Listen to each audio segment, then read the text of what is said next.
नमस्कार प्यारे दोस्तों, स्वामी दयानंद नेचुरोपैथी हॉस्पिटल में आपका स्वागत है। दोस्तों, बहुत सारे कपल्स जो हैं जिनके विवाह को 4 साल हो गए हैं, उनका अभी तक बच्चा नहीं हो रहा। ऐसे पेशेंट्स मुझे भी मिलते हैं।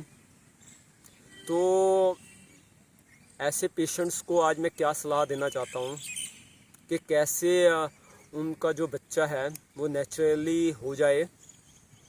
सबसे पहले इसके 2 रीज़न हो सकते हैं कि स्वास्थ्य के संबंध में जो मेल है उसके स्वास्थ्य में कमी है, दूसरा जो उसकी धर्मपत्नी है उसमें कमी है। देखो, बहुत सारी बीमारियां हैं जिससे जो पेरेंट्स है वो कंसीव नहीं कर पाते किसी बच्चे के होने के संबंध में। फर्स्ट, जो जेंट्स में जो समस्याएं आती हैं, स्पर्म काउंट्स कम हो जाते हैं। स्पर्म काउंट्स एक तो कम है और दूसरा स्पर्म की काउंट जो क्वालिटी है वो अच्छी नहीं है। इसके अलावा वेरिकोसील है, हाइड्रोसील है, बहुत सारे उनके निपुंसकता आ गई है। तो इस वजह से जो फीमेल है वो कंसीव नहीं हो पा रही, क्योंकि अंदर वीर्य ही नहीं है तो बच्चा क्या होगा। जब स्पर्म काउंट्स ही नहीं है तो बच्चा क्या होगा। जब बीमारी हो गई है तो वीर्य तो बनता ही नहीं है। तो यह हो गया मेल की। अब आ गई फीमेल। फीमेल भी ऐसा ही है। यदि उनका जो गर्भाशय है उसमें फेब्रॉइड्स आ गया है, उसके जो ओवरीज है उसमें सिस्ट आ गया है, उसके पीरियड्स ओवर ब्लीडिंग हो जाती है या ब्लीडिंग होती नहीं है, समस्याएं बहुत बढ़ जाती हैं। इसके अलावा उसका अंडा जो अंडाशय है उसकी जो ट्यूब है वो ब्लॉक हो गई है। इन वजह से जो मेल तो ठीक था, जिसका जो था कंसीव होना चाहिए था, बट अंडाशय में समस्या आने को वो अंडा ही नहीं निकलता, या फिर वहाँ ब्लॉकेज है फ्लोपी ट्यूब्स में, तो जिस या उसमें सिस्ट आ गया है, ओवरी सिस्ट जिसे कहते हैं, फ्लूइड भर गया है, जिसकी वजह से कंसीव नहीं हो पा रहा बच्चा, वह माता जो वो बन नहीं पा रही। तो इस समस्या का नेचुरली क्या क्या इलाज होगा, मैं आज उसके बारे में बताता हूँ। पहला इलाज, सबसे पहले पति और पत्नी को जो ये बाहर का भोजन खाते हैं, विषयुक्त भोजन खाते हैं, इसको बंद करना होगा। और इसके साथ साथ अगर कोई भी मेडिसिन खा रहे हैं, इसकी कोई भी मेडिसिन खा रहे हैं, उन मेडिसिन को भी बंद करना होगा, क्योंकि इसके साइड इफ़ेक्ट्स से ही लेडीज बांझ होती है और पुरुष निपुंसक हो जाता है। इसलिए कोई भी एलोपैथिक मेडिसिन नहीं खानी, बाहर का भोजन नहीं खाना। बाहर के भोजन में क्या होता है, मिर्च मसाला होता है, मांस मच्छी अंडा ये त्याग करना है। इसकी वजह से जेंट्स निपुंसक हो जाते हैं और लेडीज़ बांझ हो जाती है। जब दोनों ही, एक निपुंसक है एक बांझ है, बच्चा तो होगा ही नहीं, चाहे 10 साल आप भोग कर लो, विषय भोग कर लो। तो पहली बात ये है कि घर का खाइए, फल ज़्यादा खाइए, सुबह और शाम फल खाइए, जूस पीजिए। परमपिता परमात्मा जो वीर्यवान है, वीर्य मसीह वीर्य ही दही, जो वीर्य से देने वाला है वो सबको देता है।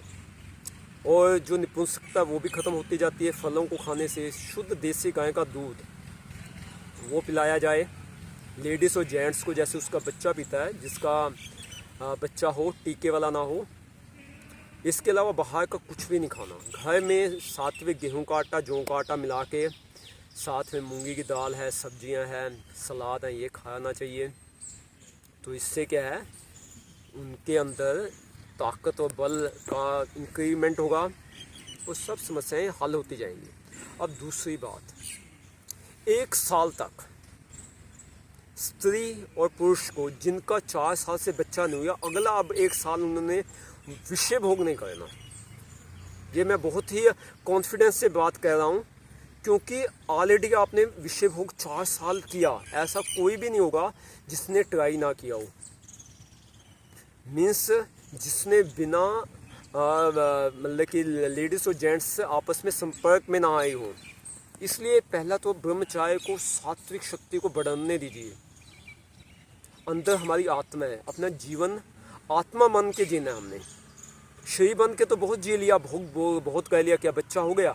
बच्चे में जब तक आत्मा नहीं आती तब तक वो बच्चा आ ही नहीं सकता, वो तो पानी बन के निकल जाएगा लेडीज़ के गर्भाशय से, और पुरुष का वीर्य पानी बन के नीचे गिर जाएगा।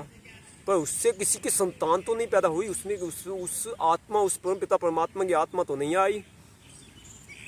फिर तो आपके ऊपर सिर्फ एक कलंक ही आ जाता है, आपके ऊपर सिर्फ एक बदनामी ही आ जाती है। या तो इसकी धर्मपत्नी बांझ होगी, या इसका जो पति है वो निपुंसक होगा। यही मिलते हैं विषय भोग से आपको शक्तियाँ।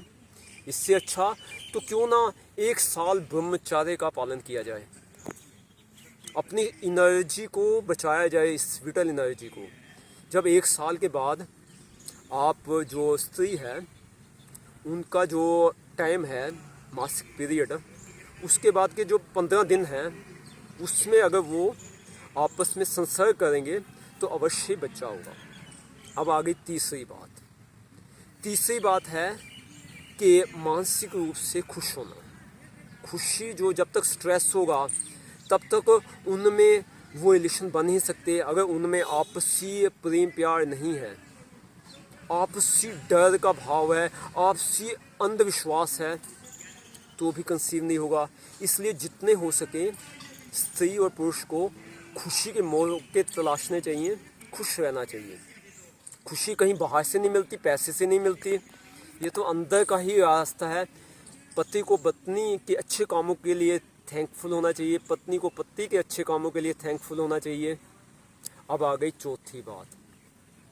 देखो मेरे हाथ में मोबाइल है, इसकी बैटरी बहुत डाउन हो रही है।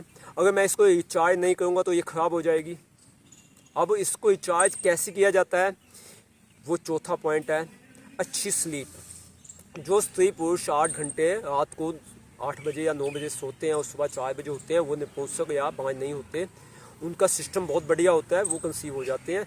इसलिए सुबह 4 बजे उठना है, रात को 8 और 9 के बीच में सो जाना है, जिससे उनकी जो शक्तियाँ वो बढ़ जाती हैं। ओके, तो वो जो माता पिता नहीं बन पाए वो बन जाएंगे। तो ये क्या है, रिचार्ज करना, योग करना।